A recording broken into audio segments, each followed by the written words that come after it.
Hi అండి అందరికీ. ఇవాళ వెజిటేబుల్స్ అన్నీ అయిపోయాయి, ఫ్రిడ్జ్లో ఏం లేవు. అందుకని చెప్పి ఇంకా ఫ్రిడ్జ్లో వెజిటేబుల్స్ అన్నీ అయిపోయినప్పుడల్లా క్లీన్ చేసేస్తాను నీట్గా. ఎందుకంటే పాలు ఈ పిండి అలా పడినప్పుడు కింద పడిపోయి ఉంటాయి కాబట్టి అయిపోయినట్లల్లా వెజిటేబుల్స్ ఫ్రిడ్జ్ అంతా క్లీన్ చేసి మళ్ళీ వెజిటేబుల్స్ తెచ్చిన అన్నీ నీట్గా కట్ చేసుకొని ఫ్రిడ్జ్లో పెట్టుకుంటాను అనమాట.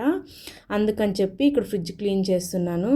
అదే కాకుండా వైట్ కలర్ ఫ్రిడ్జ్ కదా, ఏదైనా కొంచెం దుమ్ము పడినా ఏదైనా చేత్తో ఇట్లా పట్టుకున్నప్పుడు మరకలు అలాగే ఒలిచిపోతున్నాయి. చాలా క్లీన్గా పెట్టుకోవాలన్నమాట. ఈ వైట్ కలర్ మెయింటైన్ చేయాలంటే చాలా కష్టం అండి.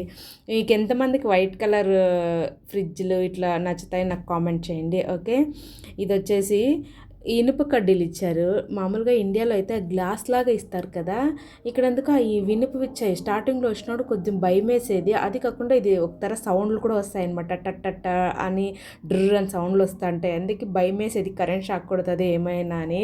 బట్ ఇప్పుడు అలవాటు అయిపోయింది. ఎప్పుడెప్పుడు క్లీన్ చేసుకొని నీట్గా తుడుచుకోవడంతో అలవాటు అయిపోయింది కాబట్టి ధైర్యంగా అట్లా పట్టుకుంటాను అనమాట. చాలా డస్ట్ వచ్చేస్తుంది ఇల్లు అంతా క్లోజ్లో ఉన్నా కూడా. ఇప్పుడు చూస్తున్నారా, ఇదే అమెరికాలో ఫ్రిడ్జ్ ఇలా ఉంటుంది.